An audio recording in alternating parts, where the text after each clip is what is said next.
Kendra and Tyler, would you guys like to introduce yourself just briefly, your role at Orangewood, and maybe a little specific your role on this particular event? Yes, absolutely. My name is Kendra Purrier. I'm the Chief Development Officer at Orangewood.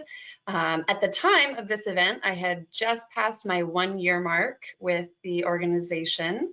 Have been very involved with Orangewood for many years through Junior League, started my career at CASA, Court Appointed Special Advocate, so shared a building with Orangewood, and was so excited to be taking this event on. It had so much momentum, and we were just thrilled to have a packed house the year before.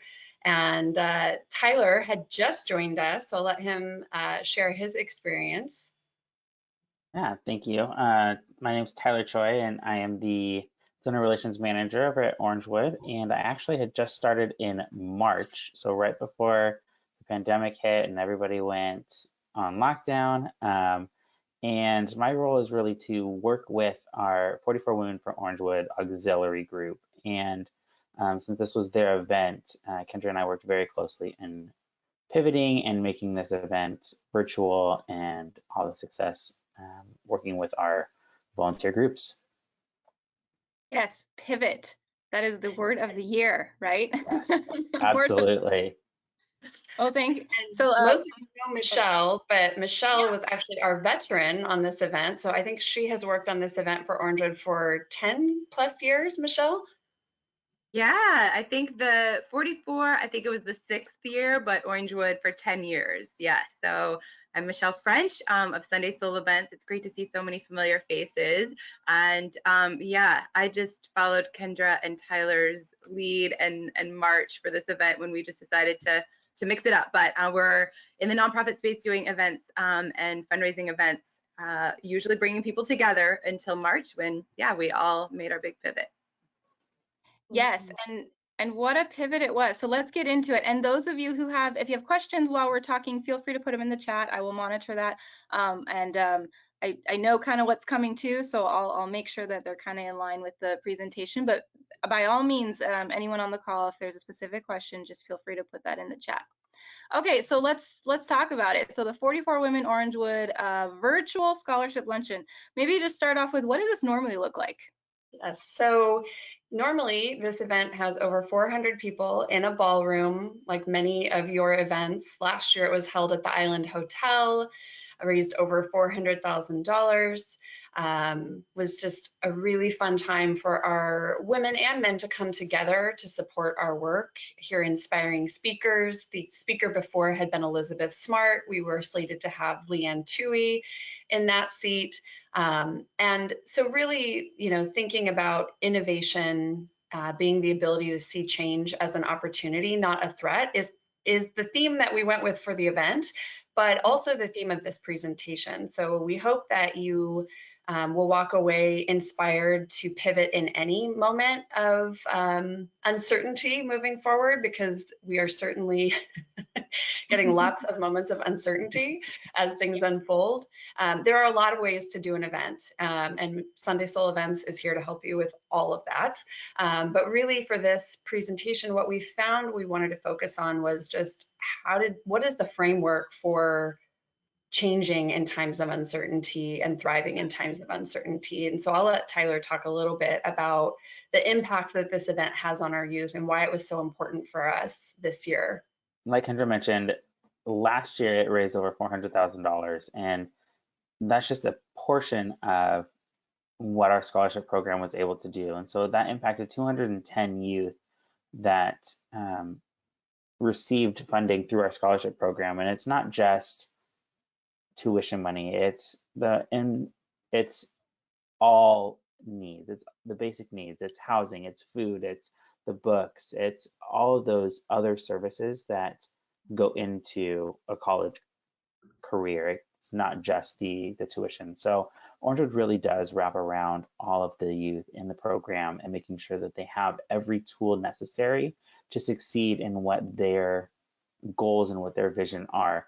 And so we really wanted to make sure that we understood what that impact was to our youth and what that impact was to our community before we moved into okay, how are we going to change? How are we going to move this virtual? So really understanding what that impact was so that we know where we need to keep our focus. And our focus really was on making sure that we still serve our youth in the same way. So we scheduled the luncheon for June 5th. And Oops, as we sorry. all know, no, go ahead, it's fine. And as we all know, the world changed in March.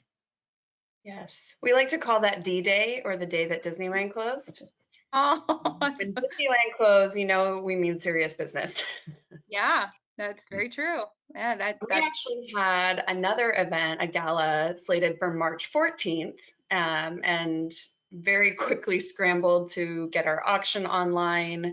That went fine, but we decided, gosh, that's not really a virtual event. So yeah, what does a virtual event look like?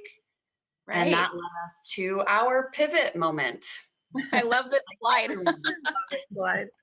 I think everyone is probably pretty tired of the word pivot by now, but that is what we have all been called to do. And so we want to just share with you a little bit about what that pivot moment looked like for us. And I'll let Tyler kind of share how our department guided ourselves and our committee through that process.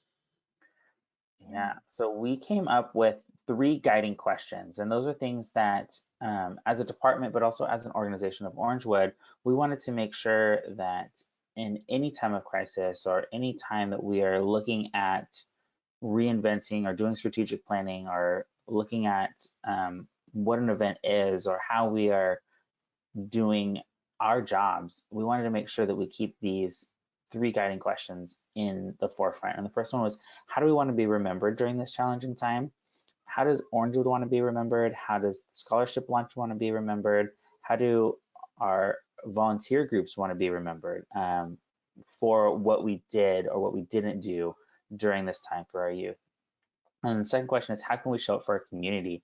And we kind of broke that down into different community groups that we have. So we have our community, which is our youth and the people that we serve. We have our community, which is our volunteer groups, which includes our 44 Women for Orangewood. It includes our staff. It includes anybody that kind of volunteers and works with the population that we serve. And then the third one is our general community at large, the community of Orange County. How did we want to show up for small businesses? How do we want to show up for the people that have supported us in our community? And then the third one was, what does our community need right now? So really taking our 3 community groups and figuring out, what do they need? What does our youth need? What do our volunteers need? And what does our Orange County community need?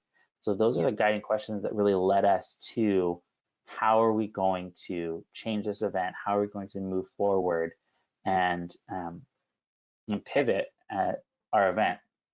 I think this is so important. I actually think this is the most important part of this whole conversation, because I think typically when we're in scrambles and we're in like, oh my gosh, what do we do? And when it comes to fundraising, you would think the first question is, well, how much do we need to raise, or how much do we think we can raise, or who would probably attend this? And we're focusing on things that are just gonna like, it is what it is, right? We raise what we raise, we do what we do. But if we focus on, really, these questions helped you with the why.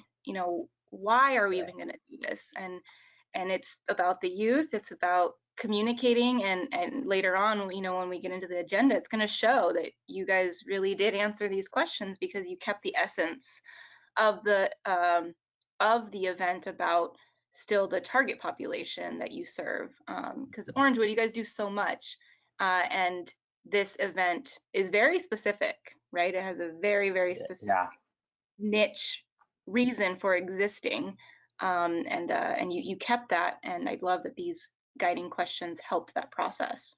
Okay, so what were the options then once those questions were answered? What were the options that came about? Yeah, so once we figured out what our guiding questions are and how we were going to answer them, we came up with 3 options. And the first one was cancel the event completely. And we're like, we can't do that because that impacts everything. And it really goes against our guiding questions. It isn't what's best for our community. And so we totally said, no, we cannot cancel. The second option was to reschedule, and we're looking at that, and back in March, May era, I say, we didn't know what was going to happen. And so rescheduling could have been an option, but then it would have ended up, we'd have to reschedule it again or cancel or do multiple moves with it. Where we are now, exactly. So our third option was to go virtual. And we put that little graphic, keep calm and go virtual, because it was scary. It was something we've never done before. There's a lot of unknown, there's a lot of moving parts. And so we had to figure out what that's going to look like and how do we transform a live in-person event into a virtual event, and still keeping the essence of what we wanted to do and still follow our guiding questions.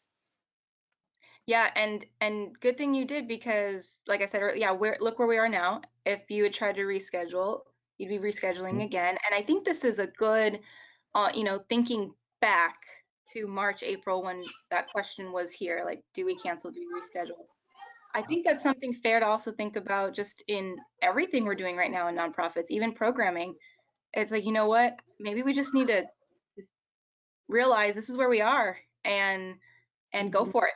And you guys just chose to do that 2 months prior, right? And just go for it. Well done.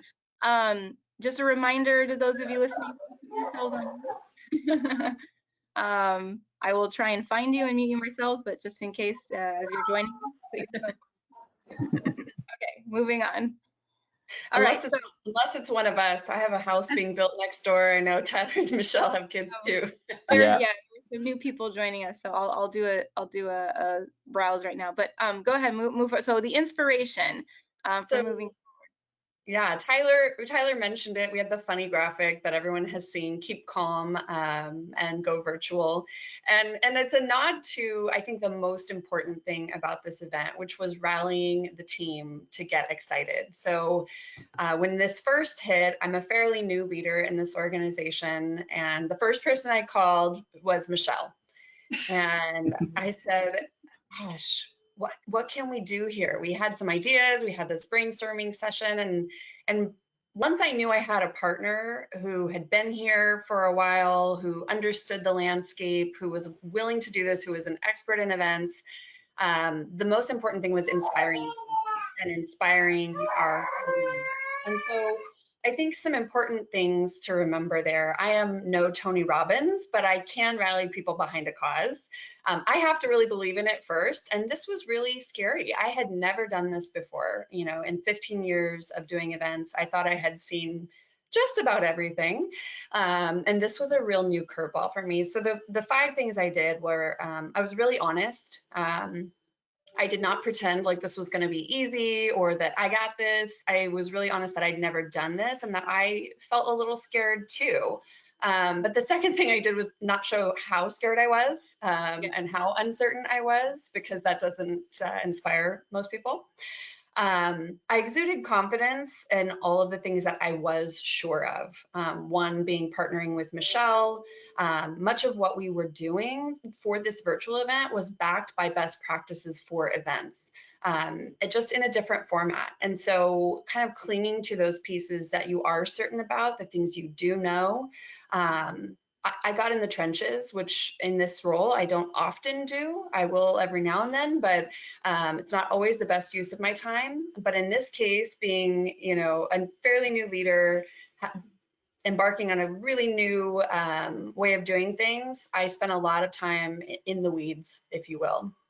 And then the last thing I did was I didn't take no for an answer. I know in times of uncertainty, it's really easy to kind of take the easy way, put it off, reschedule, let's not really make a decision. And so I didn't take no for an answer, at least the first 2 times. And I saw that really work. It really pushed people to think out of the box. It pushed me to think out of the box. So when I felt myself saying no to an idea, I would push back on myself and say, is there a way that we can figure this out? And so part of our inspiration was actually sharing this video with our mostly all-female committee. And I just want to share it with you guys. What do we do now? Seriously, I'm not kidding. Go back and watch any movie and you will see this line over and over again. You're going to see it now. I'm telling you. My daughter watched a movie last weekend. She goes, Mom, I heard that line. And I love to ask questions, but it's my most hated question. And I dread reading scripts that have no women involved in their creation, because inevitably I get to that part where the girl turns to the guy and she goes, what do we do now? Now, do you know any woman in any crisis who has absolutely no idea what to do? I mean, don't they tell women, they tell people in crisis, little children, that if you're in trouble, talk to a woman. It's ridiculous that a woman wouldn't know what to do. And I watch this often. I don't know if anyone has seen it before and if you use it as your little mantra, but this really fired me up. I think it fired the committee up. We were not going to turn and say, what do we do now? We were going to be the trailblazers, and we were going to figure out what to do, how to do it. Our committee got so on board. They were asking all the right questions. They were not going to let this thing fail. And as anyone who's done an event knows, engaging the committee is one of the most important things that you can do to be successful. So I'm going to let Tyler talk a little bit about that, because that was his main role in all of this. Yes. Really quick though, I kind of just want to ask Michelle a question there. Like, when Michelle, you were getting tons of calls, I know, March, April, May. And so what was your mindset going in when Kendra called? Like, you had history with the event, you knew that this was coming, just from the event person standpoint. Just, can you give a little, insight into what you were going through? Well, it was traumatic at the time, but I think now post, we can all have a different perspective about it. But I agree with what both Kendra and Tyler have been really honest about, that it was terrifying. There were options, but no options. And the uncertainty, I think, was very daunting at the time. I think we can all acknowledge that. And the most important thing, I think, is when we were all called to just answer those questions and to decide how we were going to show up, and to really be motivated by that more than anything else. And so I think knowing that rooted in it, whatever we did still have some best practices, some foundational event elements. If we could just hold on to that, then we could execute through whatever that terrain was. So, I mean, I think it was terrifying. And I think going through those options, like we all did, of do we reschedule? Do we postpone? And I think more the uncertainty about postponing and knowing we would likely have to do it again kind of also put it in the space of like, the time is now. The time is now to decide how we're going to do this. So given that opportunity alongside, I think there was no question. But and Kendra mentions it, there was a very significant phone call where we're like, all right, like, I don't know whose parachute this is, but we're going to use it, and here we go. All right, that's good. Well, I think it's important to those who are going into, there's some nonprofits out there who this was their first year for an event, right? So it's even a double whammy of like, gosh, we just took the leap of faith to have that big event, and now we got to figure out something else. And so I think it's good to hear, like, okay, if a lot, you're $1 million organization, if you guys were scared going in, you know what, it's okay, guys, everyone's going to be scared going in, so don't worry. So okay, Tyler, so talk about the committee. I know, committees are, I'm big on committees are huge. Committees are the lifeline to your organization, the board, the events, the connections. So how did you engage the committee? Yeah, so I think the first thing was bringing them in on the very beginning of this. When we made the decision to go virtual and not cancel, it was bringing them in with that and showing them those three options. Like, look, we can cancel, we can postpone it, or we can go virtual, and really helping them see the go virtual, help them to see what our vision was for this, help them to understand the impact that each one of them has made on this event in the past, and how they can still make an impact and be those innovators going forward and going through this.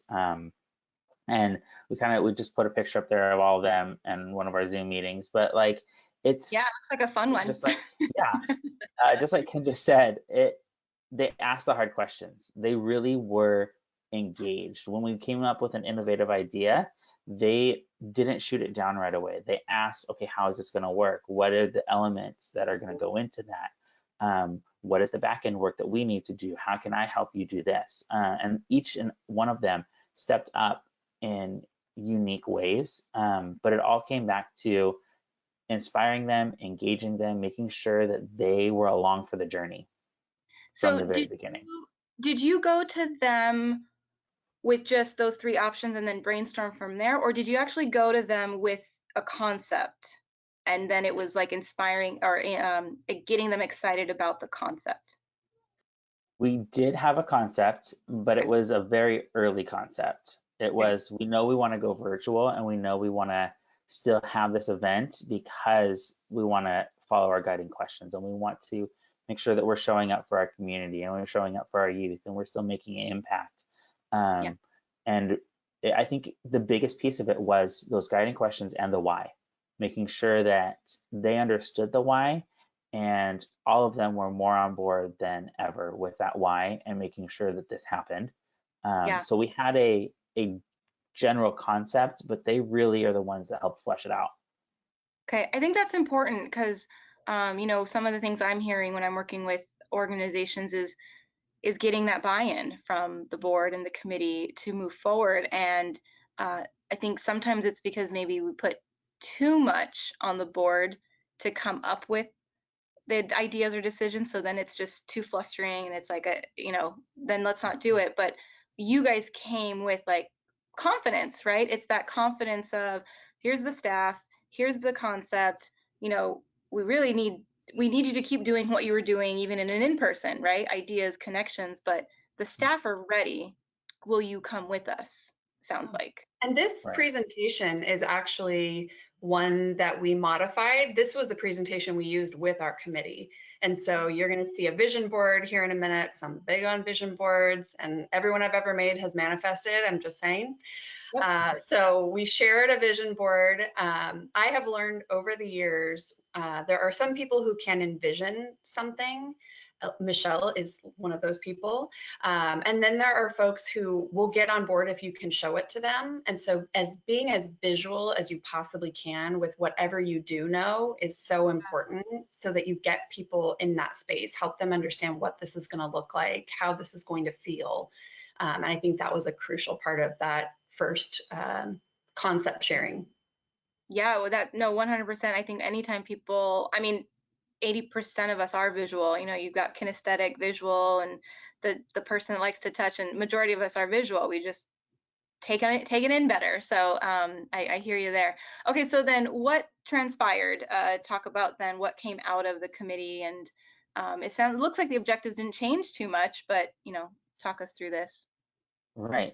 So we asked the committee those 3 guiding questions and came up with the objective. So we really wanted to make sure that we showed up for our community and what do we want to be remembered by? And these are the 3 objectives that we came up with the committee. It's how do we want to support our youth? What is it that we do through this event, through the scholarship lunch that supports our youth?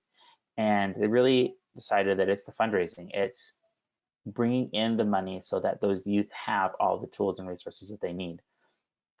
The other objective for the event is to provide connection. It's bringing the donors and the youth together. It's creating that space where we can engage both the donors and the youth in the same environment, where we can share some of those success stories of our youth, where we can share what the donors are doing and connect them together, but also connect the donors to each other. That's a big piece of events, is sitting around the table and talking with people that you know, or meeting new people and building those connections. And how are we going to do that when we're all isolated at home? So that was one of the big objectives. And then how are we going to support our local community?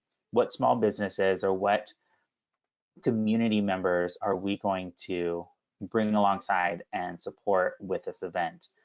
We knew we weren't going to be at the hotel because we weren't going to do a live, but what are we going to do? Are we going to use a caterer? Are we going to still do centerpieces and florals? What are those small businesses that we partner with or that have supported Orangewood in the past? And how are we going to come together with all of that? Yeah, that was a huge piece. We know that when we cancel an event, so many of our vendors who've been very loyal to us, provided us discounts, donated services, donated products will be impacted as well. And we have youth who work for those organizations, and we just felt that was really important. So the next step was really saying, okay, what does an event look like in person? Why do people come? And how can we translate all of those pieces into a virtual experience? As Tyler mentioned, we kept those guiding questions and our 3 objectives in mind when making any decision about something to add, because as you all know, events can kind of snowball and grow, and everyone's got lots of fun ideas, but they really needed to meet one of those 3 objectives or to answer one of those guiding questions. So we know that events inspire, inform donors about our program. We wanted to make sure we had that element. We wanted to do some fundraising, and fundraising at an event offers us what I like to call peer influence, also known as peer pressure. But having people in the room, people seeing that you've shown up that day, people seeing that you're raising your paddle, that you're donating, that you're supporting this cause, is why event fundraising works and why we keep doing it, because it's a lot of work, right? It'd be much easier just to send out a link and ask people to donate online. But the reason we do it in person is because of that peer influence. The other piece of this is the shared experience and the community that we generate, and the feeling that you're a part of a collective impact, and that you're there with other donors who are like-minded, that you're there with some of our youth, that you're there with our staff. And then, of course, the fun elements of an event that are a part of that shared experience are enjoying food and florals and treats and just kind of a fun day.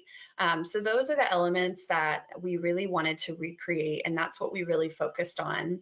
And this next slide is the vision board that we actually did share with our committee when thinking about how we would execute all of those elements in a virtual space. So the first thing we did was pivot our speaker. Leanne Tui was contracted, signed, and she said, gosh, I just don't think I'm going to have the same impact virtually that I would in a room. I feed off the energy. Like, I just think this isn't a good use of your money. I'm willing to, put this off until next year and honor your contract for next year.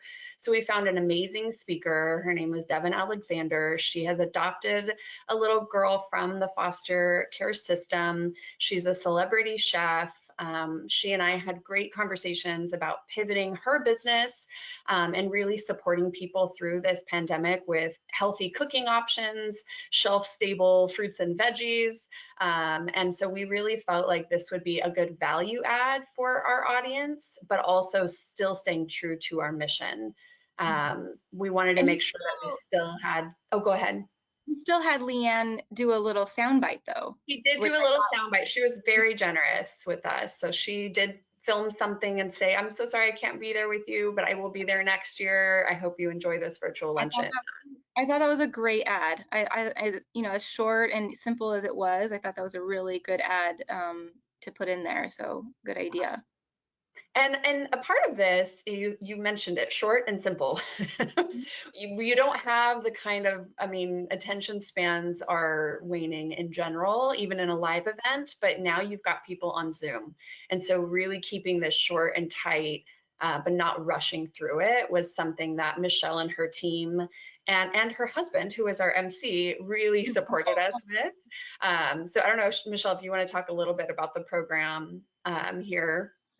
Sure. Yeah, I think that it's like we've kind of said, it's just taking what we would have presented before and turning that into this virtual format. And so that was a huge question, which we'll even talk more about, of a virtual event. Like, is that a live event? Is that a live stream? Is that a Zoom? Is that, like, what is that? And that's been this question that's been defined and redefined over the last 5 months. And this was so new at the time that we were like, well, this is a show and there needs to be live elements. And we were in such constraints of what that could look like.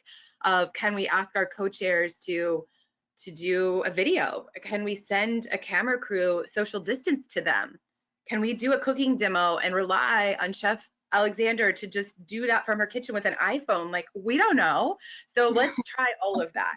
Let's explore every option. And we got ourselves in situations where, like, yep, that's a go. They're going to do their iPhone. And then they call and are like, this isn't going well. And we're like, okay, we got you. We can Zoom call and coach you through how to do it, or we can send a film crew and we can social distance with you. And so it was just being able to just talk through all of that. So we started with a run of show, the traditional run of show, and then we modified that to what 1 hour impact could look like, and then realized we were going to need some like hosting and support that maybe at a live event, when you can intro from one person to the next, you maybe don't need.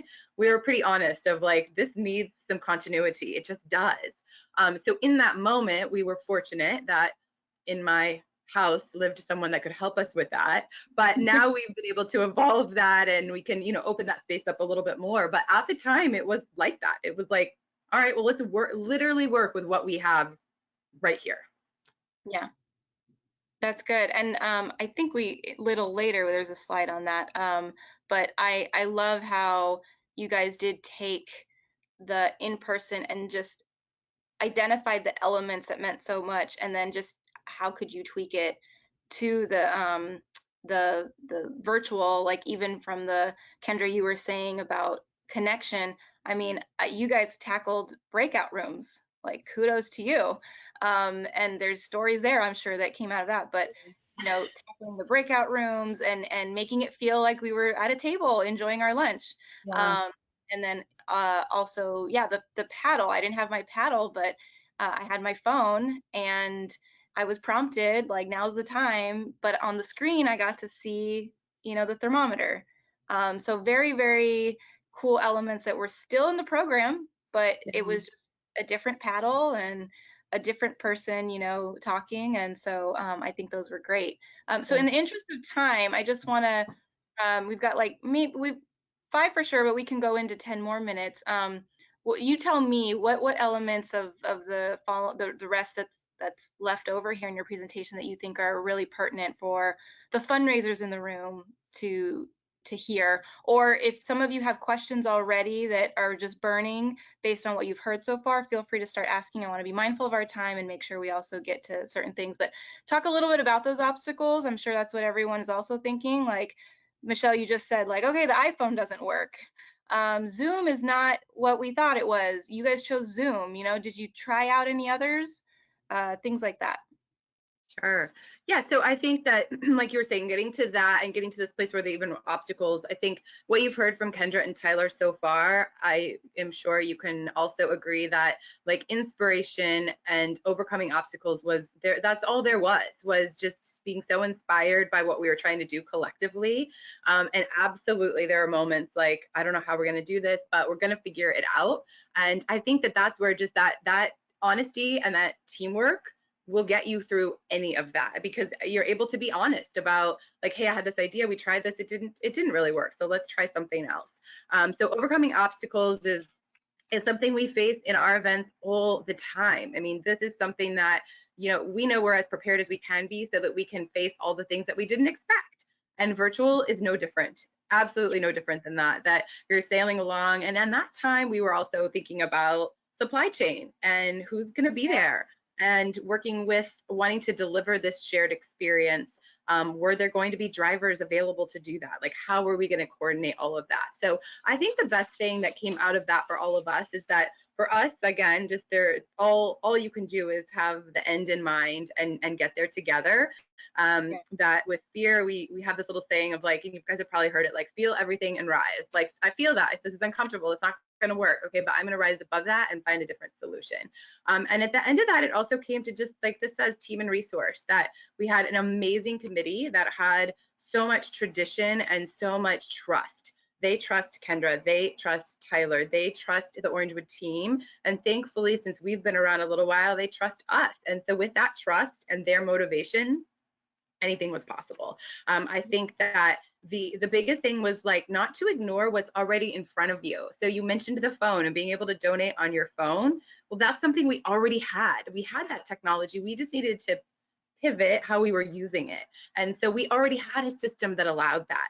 We researched so many platforms. At the time, Zoom was perfectly appropriate. That's just a decision about how you're going to stream and what the quality of that video is going to be. But we didn't have to once we overthought it, we didn't have to overthink it anymore. That like Okay. once you make those decisions, And and what then that there's translated to, Michelle, I'm sorry to interrupt you, but I have to say, if you're thinking, is it worth it to hire an event company to hire Michelle's team? Michelle is diplomatically saying right now that she saved us $25,000 by leading us to use Zoom instead of some other platform, because that was the cost of the different software we were looking into. So thank you. Wow. Yeah. No, I think, and that's a good, that's a good, information to provide. I think some of us might feel zoomed out and we might think like, no, we need something else. But yeah, I attended the event and it seemed flawless on my end, the one seeing it. But right here, you see in this slide, there were a lot of people behind the scenes. So was there any technology upgrades you had to be mindful of? I mean, I know some nonprofits, we're still working off of Microsoft, 2010. Was there an added IT team, or did you already have that in-house? Anything you had to add because of this event that didn't already exist? I think yes. I think being able to connect with an IT team that we maybe didn't have to bring into events before. So, and we did that through just sharing, here's what we're going to attempt to do, and can you support us that day? So we actually changed our internal structure to be able to provide more on knowledge about technology and support in that way. However, we also then asked the Orangewood IT team to just join us that day, and so they were part of the chat and had their own username. So if you had any issues, IT was there to support that. The other thing we did was added what we called cocktails and connectivity. And so we provided everybody an opportunity the day before the event to log in, because we knew there'd be issues. Every time you go on, even if you know exactly what you're doing, there's some kind of technology glitch. So the night before, we framed it in a way to join together, have a cocktail with us, and let us troubleshoot with you. We told you what you were going to be able to expect the next day. And honestly, I don't know, that was just a fun group too. That then the energy for us as a team the next day,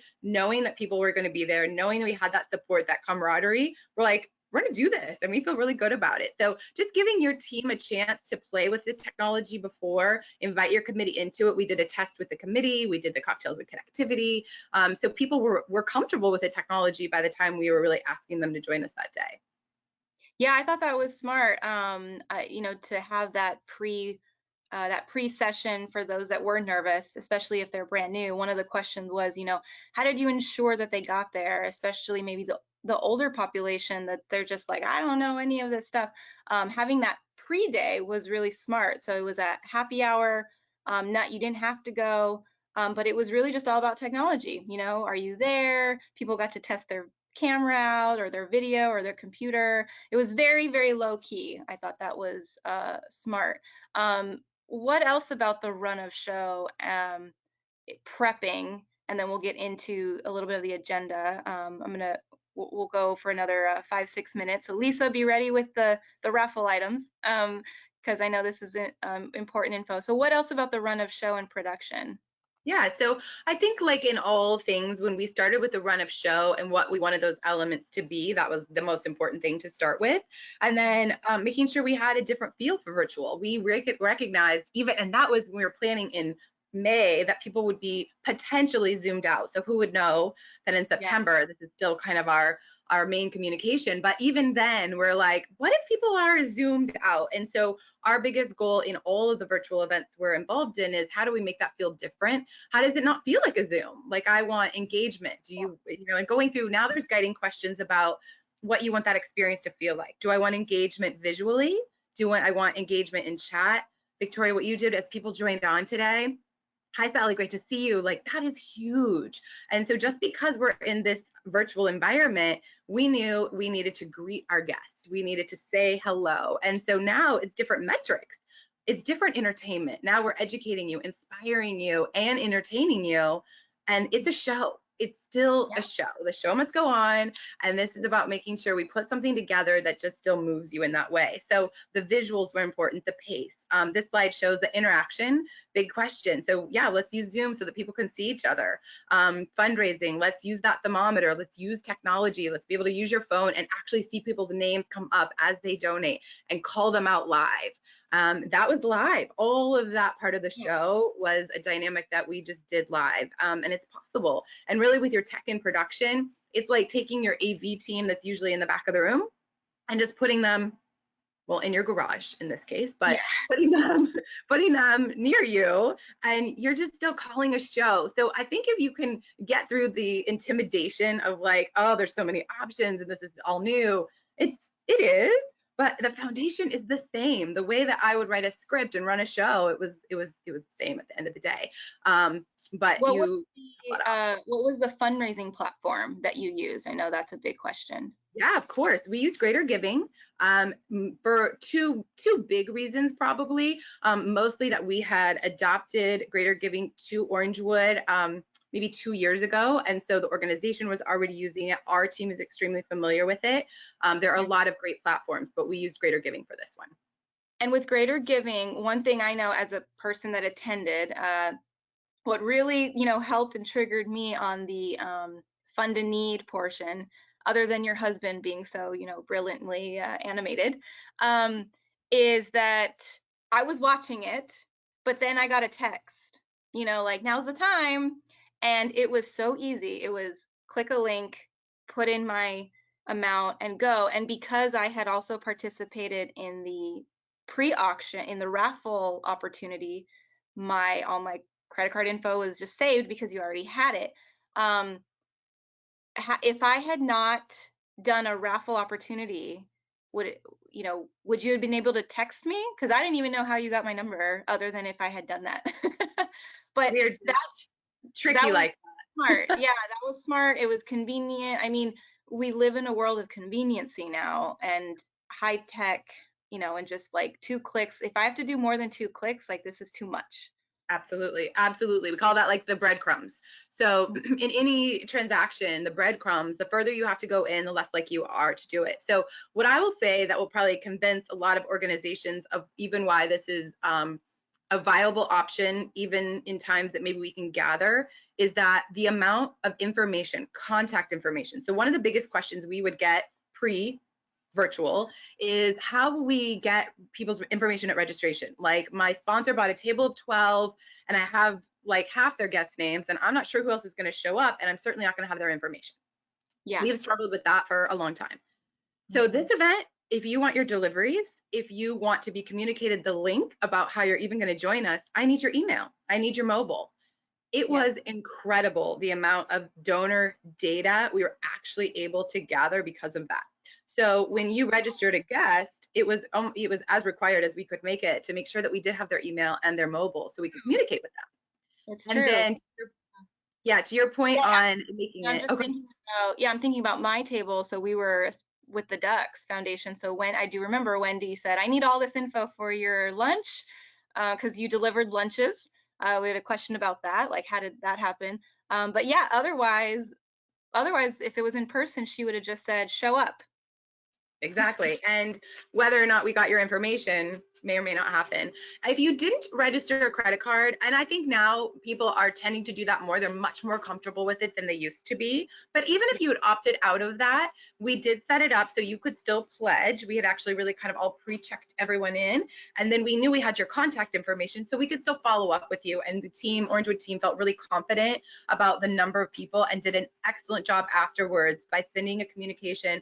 There were 3 ways you could still make your contribution, and one of those was to even arrange a follow-up call with someone from development so that they could still contact you, make a point of contact, thank you for your gift. So I'm sure Kendra or Tyler could speak to that, but I think it opened up a lot more opportunity for follow-up and engagement afterwards. Yeah, so let's stick with this slide for a little bit on the experience, because you guys really did a good job at the experience. So communicating what was going on.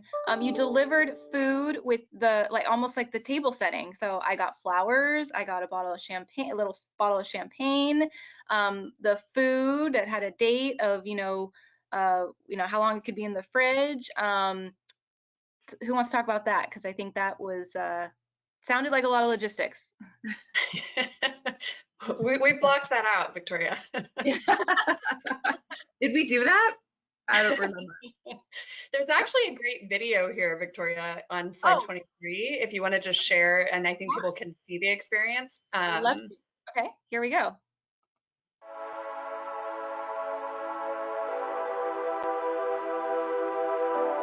Hi everyone, I'm Kimberly Kirksey. I'm co-chair of this year's Fabulous Luncheon. And I'm Mary Vanderbeshay, co-chairing with Kimberly this year. The 44 Women for Orangewood is an amazing group of women who truly care about the success of our youth. These youths come from foster homes, they are homeless, or they're survivors of sex trafficking. This lunch is our virtual lunch for them to raise money to financially help support them. So with all of you today being here at the lunch, thank you for making a difference in the kids' life.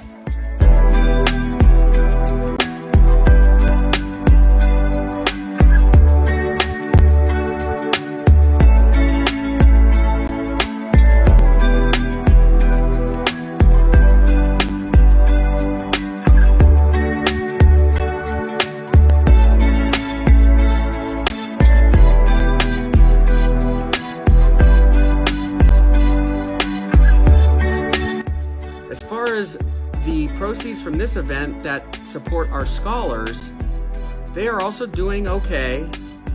Their biggest needs are coming in the area of social, emotional support that they need. A lot of them don't have a big support system to lean on. It's scary, challenging times for them. So our staff are doing a great job reaching out, connecting with them, seeing what they need, making sure that we can help them with their bills, any financial assistance, groceries, hygiene items, but most of all, just knowing that we're there for them, and if they have anything that they need from us, to let us know. Thank you so much, Carla. It was your lifesaver, literally. So now is that time, ladies and gentlemen. We want to raise some money for Orangewood. That is why we are here, to raise money for scholarships. We're like,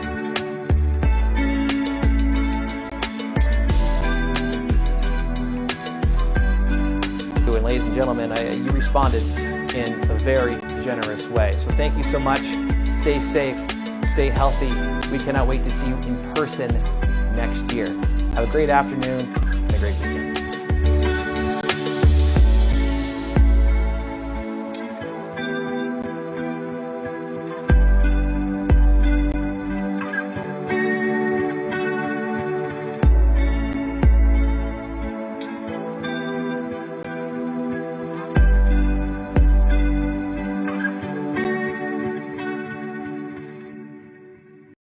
That's great. Oh, that's a great way to kind of end round this out. For those of you, some of you had questions about the feel and look. I think that answers it completely, how you kept the elements from the colors to the flowers, the slide deck. I did see, did you guys use a green screen in some spots? So it sounds like there's an investment made on a green screen, or Michelle, I'm sure you guys have all that. But it felt like, I know as a person that went, it did feel like I was there with all the aesthetics that you guys used on the screen. So well done. We have 2 minutes left, and I want to make sure we get to our raffle. Any last words that you want to share? If you had a question, you feel like it didn't get answered, I'll copy the chat and maybe I'll send them to Kendra and Tyler, and they can reach out to you individually. But it looks like also there's YouTube that you guys placed things on, so that's very helpful. We'll make sure to get that link out. Any last things you guys want to add? I would just say, please feel free to reach out to us. I think this is a community where we want to support one another, and we learned a lot during this event. Some things went really well, some things could have gone better. And so please reach out to us. We are open to sharing all of those resources. And obviously, Michelle, I cannot say enough. Please hire her. Her garage is the new happening event venue in Orange County. Virtually, that is. And we couldn't have done this without her team. But we're happy to share resources if you want to do something on a smaller scale and just need some tips or pointers. That's what the nonprofit community is all about, is collaboration. So please reach out. Wonderful. Tyler? Yeah, absolutely. Kendra said it kind of the best, is we couldn't have done it without Michelle and our team. I mean, as much as you think you can, you're like, oh, we got all this, we can use our technology we have. At the end of the day, it's the run a show. It's everything that her team brought to the table. It's the way that they were able to bring the AV together, the green screen in her garage, her husband doing that last minute, and all of those smaller elements that we probably would have forgotten, and it would have looked like we forgot something, were handled by Michelle's team. So use what you have, ask questions, and yeah, get Michelle on board. Okay. Well, I think it brings it all back around that it's about partnerships and partnerships that we develop in this space, in this community, that Orangewood showed up for the youth. They showed up for what they stand for. They showed up for, as they mentioned, vendors that have been partners and loyal. And I mean, we're so appreciative for that. It's a scary time for lots of companies and businesses that are in that space. And knowing that you still have partners that want to make a difference. So we always lean on the work of our clients. You are all the ones that are out there in the field making things happen, and we're just here to support that. So without their encouragement and motivation and AFP and everybody that's part of AFP, none of this would be possible. And these changes happening in our community wouldn't be happening. So we're thrilled to be part of it.